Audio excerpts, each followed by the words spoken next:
Hi, I'm Jeff Johnson, CoBank's digital infrastructure economist, and I'm joined today with Terry Vishwanath. She is the bank's energy economist. And Terry, it's great to see you again. You as well, Jeff. Today, we're going to talk about this evolving regulatory environment surrounding how we power data centers in this country. And we're going to focus specifically on, what we're calling this co-location conundrum.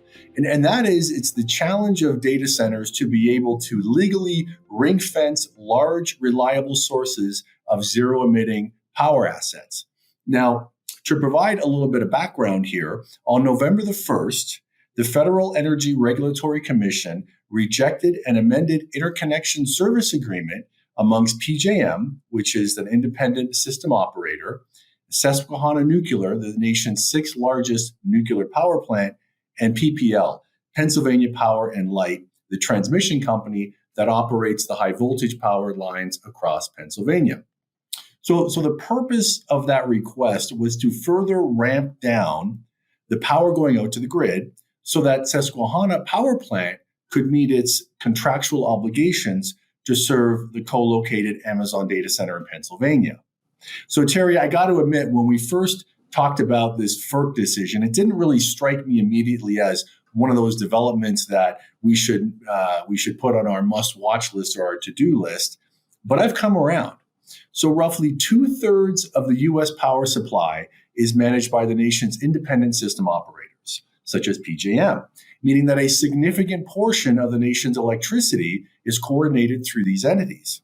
FERC's rejection, at a minimum, might stall the development of that data center campus in Pennsylvania, but might have greater implications. Right, Terry?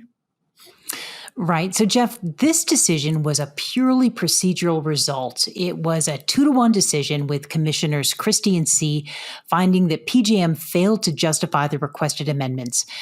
Now, what will likely happen is, PJM will come back with a new improved request, and then we'll actually be able to really hear this case. But what's important now is to really pay attention at the arguments that were preserved in the majority decision and the implication for that next round. For our listeners, let's back up a little bit and understand kind of really what's going on here. So as a starting point, Amazon acquired Talen Energy's data center campus connected to their Susquehanna nuclear station in Northeast Pennsylvania back in March of this year for a whopping $650 million. And at the time of the closing, they also struck a deal for the power supply with contractual commitments that will ramp up in 120 megawatt increments over several years, upwards to nearly 1 gigawatt of supply starting in 2025. Amazon also has a one-time cap to their power capacity commitments at 480 megawatts. Yeah, that's right. And 480 megawatts, that seems like a really odd cap for the amount of supply, right? And for that matter, why the 120 megawatt ramp schedule? Well, this all has to do with a study that was undertaken by PJM and Susquehanna to understand and evaluate the impact to the transmission system of potential modifications with serving large data center loads. If we're serving behind the meter, how that's going to actually impact the grid. So the study came back and PJM determined that any load in addition to the excess of 480, so anything above 480, would result in generation deliverability violations and require installation of system upgrades. So it's a horrible oversimplification, Jeff, but if you've ever played the game Jenga, right, which is the players take turns, they carefully remove wooden blocks from a stacked tower one at a time, placing them on top and gradually making the tower more unstable until it eventually collapses. Well, PJM determined that Susquehanna could serve up to 480 megawatts of power behind the meter. That is, remove 480 megawatts without causing problems to the grid. But if more supply were served, or removed, if you will, then upgrades would be required. That means we'd have to put more wooden blocks back into the Jenga. Got it. Okay, so Terry, going back to this failed filing, what is curious here is that PJM actually filed uncontested interconnection service agreements that permitted Susquehanna's 2 generating units to supply up to 150 megawatts of co-located load back in February of 2023. That's 300 megawatts of the 480 megawatts available. Do I got that right? You do. So no one voiced concern when they served almost all of the available capacity. That filing, what was really important here is that Susquehanna would have to put in safeguards to ensure that no power flows from the transmission system off the grid occurred to that co-located load. So made sure that it was certainly islanded, not feeding off the grid. And that the co-located load would separate in the event of a loss of on-site generation. So if one of the nuclear units tripped, Amazon is not going out to the grid for its supply. Now, that's really, really important. Now, the other really important, in terms of the majority opinion, what was important here is that FERC highlighted in the decision that there are really two types of transmission service. There's point-to-point transmission service, and you can think of this like a private road. Okay, just you are allowed to go down that private road. And then there's network integration transmission service, and that is a shared highway.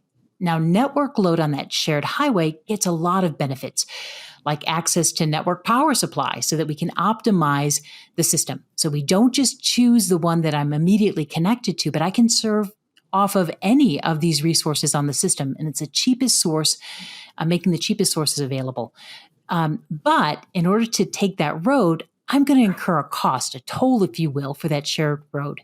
So you probably get where I'm going with this. Yeah. So when the next filing came along with a real customer, in this case, Amazon, I'm going to guess that there were commuters on the PJM highway that might have voiced some concern about the creation of a new private road, correct?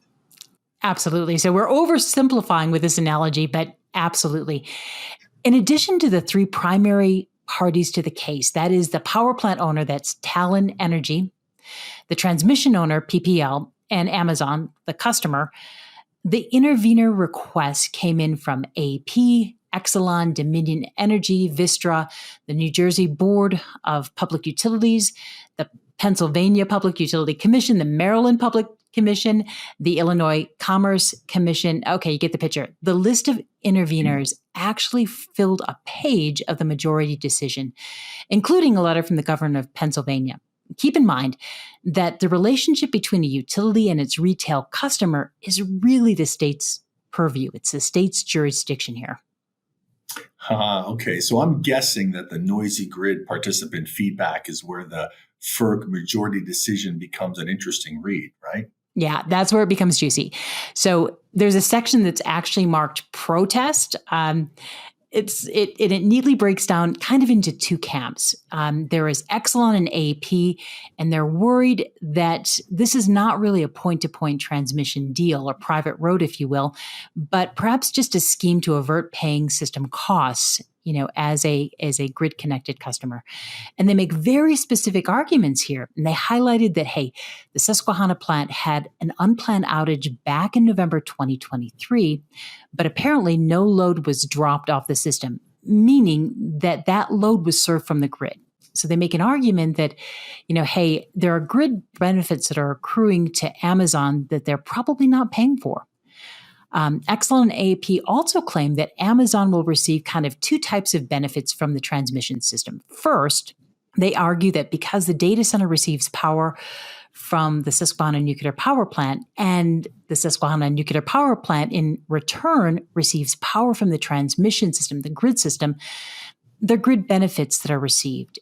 And more to the point, they talk about that, hey, nuclear power plants cannot operate without electricity, so they can't be islanded from the system. So by the nature of what they are, hey, they're part of the grid environment. Well, to quote one of my favorite bands, the Eagles, this kind of sounds like Hotel California. You can check into the ISO, but you can never leave. Sounds like it, doesn't it? Exelon and AP contend that the amended Interconnection Service Agreement introduces new terms and conditions, some of which alter the fundamental structure of the PJM tariff. They argue that there are really just two types of transmission load, right? There's the network load and there's the point-to-point transmission service. And this co-located load, Amazon's load, will ultimately have to be synchronized with a PJM transmission system so that it should be designated as network load. But Terry, you mentioned that there is another side to these arguments, right? Absolutely. So, well, Susquehanna for starters, but they were also joined by Constellation and Vistra. These are, power supply companies, right? So they represent the power supply side of the argument. And they say that, hey, that the grid is not supplying service to this co-located data center, that a behind the meter delivery does not require transmission service. So by the essence of being behind the meter, it's a private road. So keep off. Further, the electricity delivery is entirely occurring within state borders, within Pennsylvania. So it's none of FERC's business to actually intervene here. So I remember the governor's letter I mentioned. But there's also a swipe at the opposing party. So they go a little further here. This is Constellation and Vistra, and they say, and Constellation in particular says that the third parties that are opposing the interconnection service agreement do solely because, hey, they have a self-interest here, that by adding more transmission facilities to the grid, it allows them to raise their rate base. So they actually have a financial benefit, and that's why they're actually opposing the interconnection service agreement. Yeah, it's interesting, Terry. It's interesting to note that FERC actually conveyed a technical conference on issues associated with the co-location of large loads on the same day it released its decision.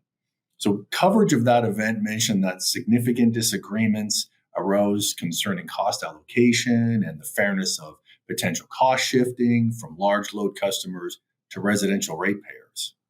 Boy, did they. It was really kind of a repeat of the testimony that we were able to see, but it was presented in person. So I would have loved to be a fly on the wall for that technical conference. But interestingly enough, there was a panel for the conference that specifically addressed a question that was posed by Commissioner Mark Christie. Now, remember, he's one of the two commissioners who wrote the majority ruling.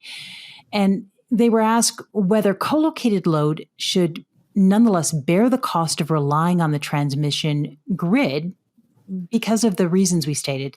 And the panelists disagreed about the degree to which loads were actually relying on those grid services. Those grid services are like ancillary services, black starts that will benefit. So, if parts of the grid go down, being able to have generation that can actually restore power to the grid, you ultimately benefit from that. So should you pay for it? Now, Commissioner Christie expressed concern that the current generation resources that have been paid by the rate base, paid by consumers like us, should not be able to execute these power purchase agreements with co-located loads, and that these loads should instead only be served by new generation. So that's a very strong message here.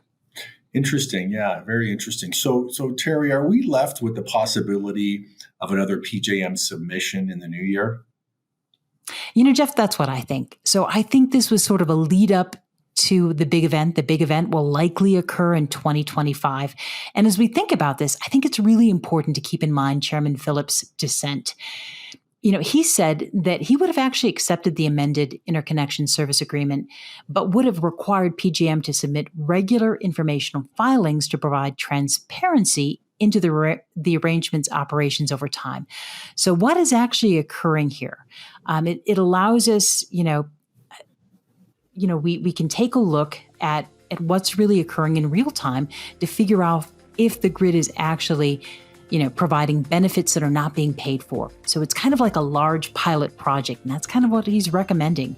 That'll shed the light on the rest of us of whether these co-location arrangements will cost other consumers or whether they're shielded from those costs. Well, we will certainly continue to keep an eye on these developments, Terry. It was a pleasure to sit down and chat with you about this today. Thanks for your time. Thanks, Jeff.